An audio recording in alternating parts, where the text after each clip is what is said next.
every breath, I find your grace. In the rhythm of life, your majesty shines in every place.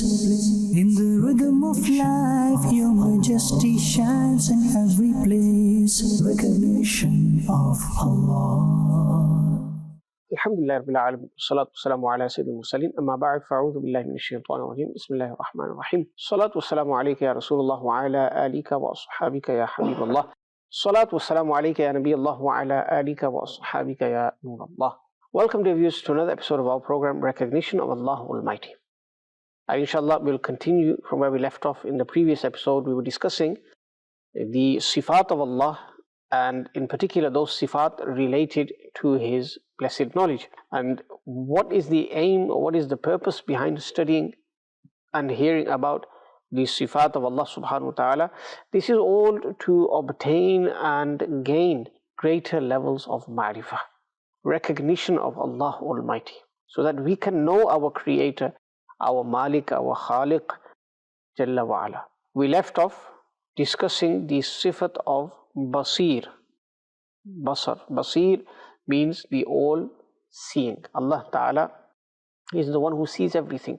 And we discussed how the seeing of Allah is different to creation. Allah Ta'ala's seeing is free from eyes, free from being limited. Allah Ta'ala's seeing is unlimited. There's no restriction. It's pre-eternal, it's everlasting, eternal. It's not subject to change, it's not subject to perishing. Whereas the creation, all of these things apply. The sight of creation is limited, the sight of creation is restricted, the sight of creation is subject to change, meaning when you're young you could have sharp eyesight. As you grow older, naturally you begin to weaken in your eyesight.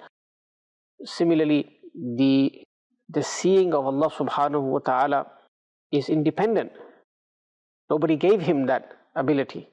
Nobody gave him that sifa. Because creation, the ability to see, to hear and everything else is bestowed by Allah subhanahu wa ta'ala. Now, if Allah subhanahu wa ta'ala decides to give certain people in creation a greater level of seeing, this faculty of seeing, a superior level of seeing, that's possible. Who can put a restriction on the bestowal of Allah subhanahu wa ta'ala? The Quran tells us, وَمَا كَانَ عَطَاءُ رَبِّكَ مَحْظُورًا. And there is no restriction upon the bestowal of your Lord. And there are so many examples within creation where Allah subhanahu wa ta'ala has given certain people a greater level of seeing. They can see what me and you cannot see. Their eyesight reaches places that our eyesight cannot see. They are able to see the minutest of things, all with the bestowal of Allah subhanahu wa ta'ala. Let's look at some examples. We have the angel of death, Malakul Maut alayhi salam. In regards to the angel of death, the hadith states Allah Ta'ala has stationed him in the heavens, granted him a place where he stays. Now from that place, Malakul Maut alayhi salam sees the creation, all of creation, and he knows whose soul to seize at what time. And all of creation is present before his sight, similar to how a tray is present before someone. And the contents of the tray, you can see clearly what's inside that tray. Now just imagine, billions of people in the world. And Malakul Maut alayhi salam is tasked to what? To remove the souls of people. He can see 8 billion plus people simultaneously. Allahu Akbar Kabira. We cannot even see beyond the wall. The next house, the next street, the next road. It's impossible for us.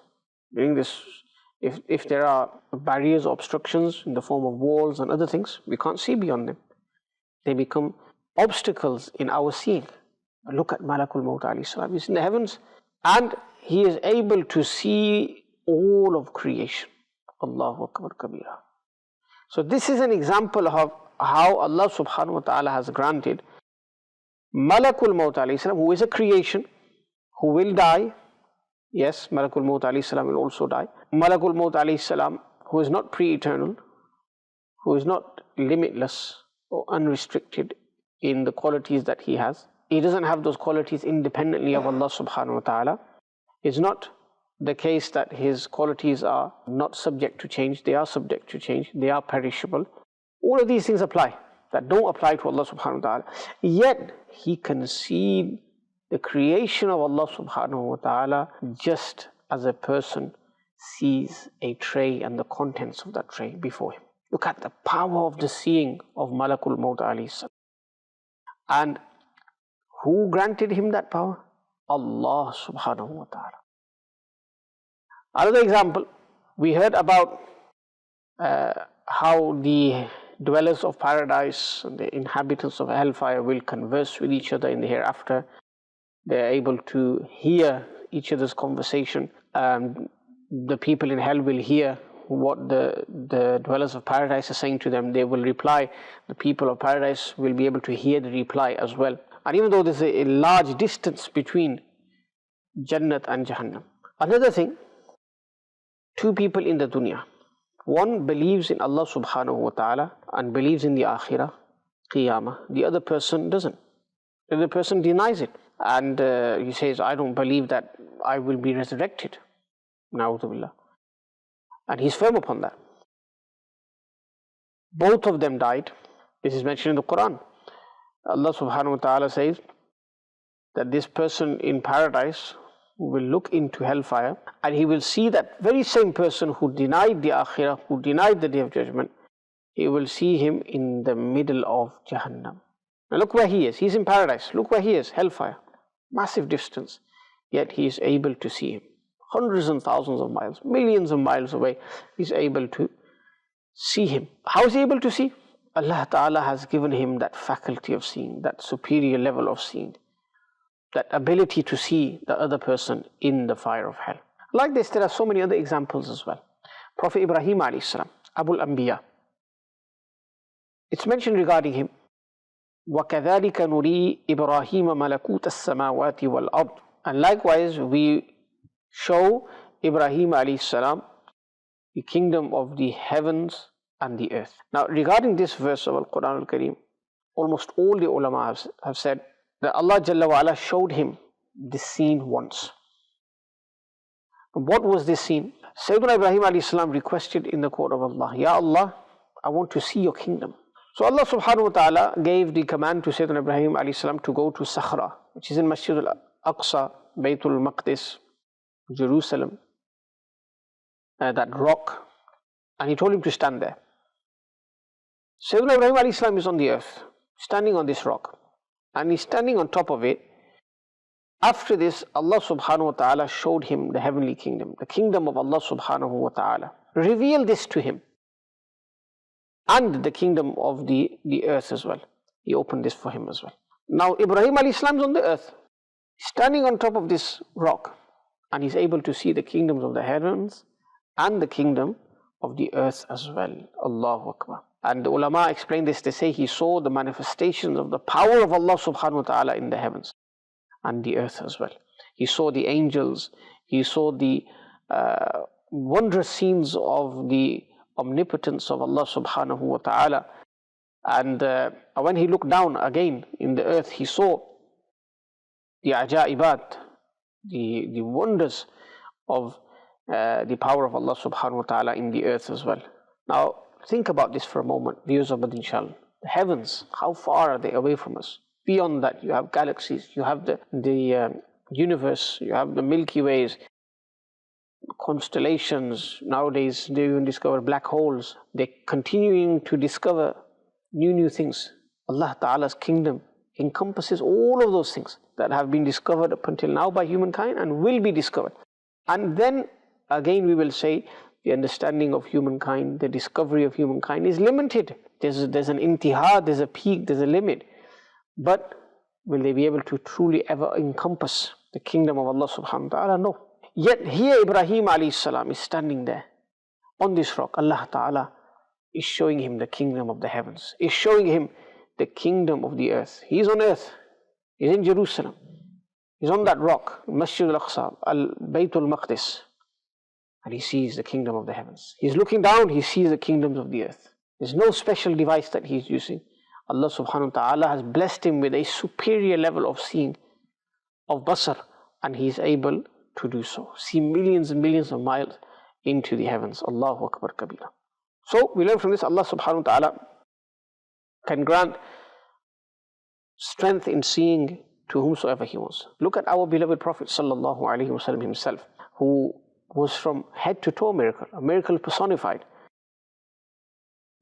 He was made a burhan, a proof in and of himself. He was granted fadila over all the Anbiya alayhimus salam, superiority over all the Anbiya alayhimus salam. He was granted excellence. He was granted the most perfections. The ulama say, if you were to combine all of the perfections, the greatnesses, the excellences, the virtues that were granted to all of the Prophets alayhimus salam, all of the Rusul Izam alayhimus salam, collectively, the Prophet ﷺ was granted the same blessings individually. Allahu Akbar Kabira.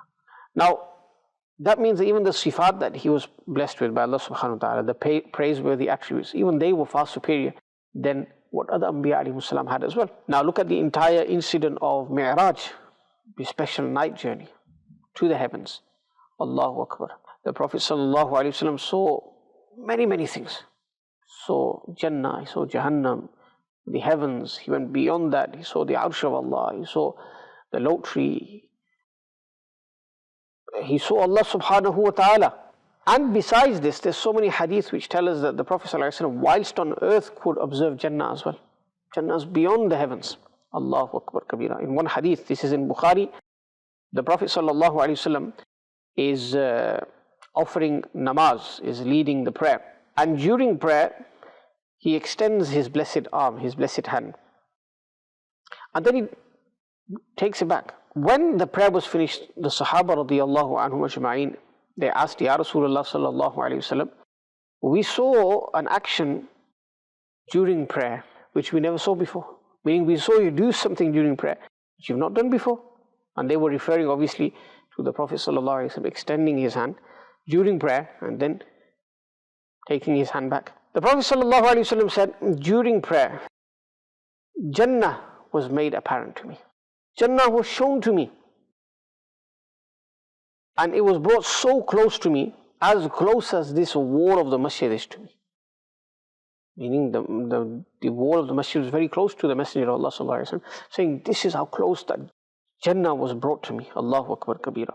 Now here the ulama say, of course, Jannah itself was wherever it was before. It's in its own place, designated place. But this is the eyesight of the Prophet ﷺ that was able to see it, and he had proximity to Jannah. He ﷺ said, I was about to pluck a cluster of grapes. I saw grapes and I was about to pluck a cluster of those grapes. But then I didn't. If I did, Allahu Akbar, the Prophet ﷺ said, if I did, you would have continued eating from that cluster of grapes until the world remained. Meaning until Qiyamah. Allahu Akbar Kabira. The Prophet ﷺ says, but then I discarded my intention. Now look at this example, dear viewers of Madani Channel. The Prophet ﷺ is in Madinatul Munawwara. Zadahallahu sharafan wa ta'zima, in the masjid. The Sahaba with him. He extends his hand during prayer. Then he takes his hand back. He completes the prayer. The Sahaba ask him, Ya Rasulullah sallallahu alayhi wa sallam, what was this? The Prophet ﷺ said, Jannat was brought close to me. Meaning he was brought close to Jannah. He was able to see Jannah. He's in his masjid. He's in Madinatul Munawwara. Look at the distance. Look at the distance between Medina and Jannah. Massive distance beyond the heavens. Millions and trillions of miles. Allahu Akbar Kabira. The Prophet ﷺ says, I saw a bunch of grapes and I was about to pluck it. If I had, then you would have ate from it until the world remained, until the Day of Judgment. But I decided against this. Allahu Akbar. So this is just one hadith. There are so many ahadith in this regard. In one hadith, the Prophet ﷺ said, Allah Ta'ala has elevated the dunya for me. And He elevated it to such an extent that I am able to see the dunya and whatever is in the dunya the way I'm able to see the palm of my hand. Meaning, I'm able to see it so clearly. Allahu Akbar. Look look at your palm. Just look at your palm for a second. How easy is it for you to look at your palm and the contents of the palm, the lines on the palm? The Prophet ﷺ said, I saw the dunya and everything in it, just like I'm seeing this palm of my hand. Allahu Akbar. This shows us the superiority in the seeing of the Prophet ﷺ, in the bestowals upon the Prophet ﷺ. He is unlike the rest of creation. He is the greatest of all creation. He is the most beloved of Allah Azza wa Jal wa sallallahu alayhi wa alihi wa sallam. Now, this was Sayyidul Khalq sallallahu alayhi wa sallam, the greatest of all creation, the beloved of Allah. Through his blessings, his faydan, the awliya kiram also receive great blessings and bounties from the court of Allah. They are able to hear things that normal people can't. They're able to see things that normal people can't. So the Anbiya alayhim salam, these are miracles, mu'jizat for them. And for the awliya Allah, when such things transpire from them, they're able to see certain things, hear certain things, do certain things that normal creation can't. These are saintly miracles. These are karamat, which are established. And the books of Aqaid discuss these things in detail. We've heard the example of Malakul Maut alayhi salam. Allah Ta'ala has given him such superior levels of seeing. He is able to see all of creation, like someone sees the contents of a tray. We've heard about the superior level of seeing that Allah Ta'ala bestowed upon the Prophet Sallallahu Alaihi Wasallam. We saw how Sayyidina Ibrahim Alayhi Salam saw the kingdom of the heavens and the earth. But the awliya Allah, how do we establish that? The Quran, subhanallah. Al-Quran al-Karim tells us about the power granted to the awliya Allah. Sayyidina Sulaiman Alayhi Salam had a vizier, a minister by the name of Asif bin Barkhia. Sayyidina Sulaiman Alayhi Salam knew that the queen of Sheba, Bilqis, she had a massive throne, and he said, who will bring that throne to me? First a jinn said, I'll bring it to you before you even stand from your place. Meaning this was his power, that jinn's power. How long did it take for someone to stand? Not very long. And the ulama explained here that it was talking about that particular majlis. Maybe Sulaiman alayhi salam would be there for an hour, 2 hours, maybe a day. Allah knows best for how long. But the jinn is saying, I'll bring it to you before you stand, before this majlis is concluded. And we know that this throne was very far away. But Asif bin Barkhia, this vizier, this wali from the ummah of Sayyidina Sulaiman alayhi salam, he said, and Allah Ta'ala quotes him, قَالَ الَّذِي عِنْدَهُ عِلْمٌ مِّنَ الْكِتَابِ أَنَا آتِيكَ بِهِ قَبْلَ أَن يَرْتَدَّ إِلَيْكَ طَرْفُكَ. The one who had knowledge of a portion of the book said that I will bring you that throne before the blinking of your eyes. Meaning within seconds. This wali of Allah had the Ismi Azam, the special name of Allah, which if invoked, works wonders. Du'as are accepted readily, straight away. And when he did so, and he actually fulfilled what he said, he brought the throne of Bilqis within the blinking of an eye. Subhanallah, Sulaiman alayhi salam saw it. He praised Allah subhanahu wa ta'ala, and he said, هَذَا مِن فَضْلِ رَبِّي. And this entire waqiyah is in Al-Quran al-Karim as well, meaning that this wali, Asif bin Barkhia, is a wali from the ummah of Sayyidina Sulaiman alayhi salam. He not only saw that throne, he also brought it in a split second as well. So Allah Ta'ala can grant superior levels of seeing, of hearing, of any faculty to whomsoever He wants in creation. And this does not mean in the least, in any way, shape or form, that one is equating the seeing of creation to the seeing of Allah, or the hearing of creation to the hearing of Allah. Allah's hearing and seeing and all His sifat, azali, abadi, qadim, la mutanahi. They're not open to change, they're not perishable, they're not granted, they're independent. The creation, their sifat are created. Their sifat are perishable. Their sifat are subject to change. Their sifat limited. Their sifat are restricted. All of these things. So never can such a question even occur in the mind. May Allah subhanahu wa ta'ala grant us the ability to gain the ma'rifah of Allah subhanahu wa ta'ala and know that He is all powerful, that He can grant whomsoever He wants, whenever He wants. May Allah Jalla wa ala grant us His special blessings as well. Ameen. بجاه النبي الأمين صلى الله عليه وآله وسلم. In every breath I find your grace. In the rhythm of life your majesty shines in every place. In the rhythm of life your majesty shines in every place. Recognition of Allah.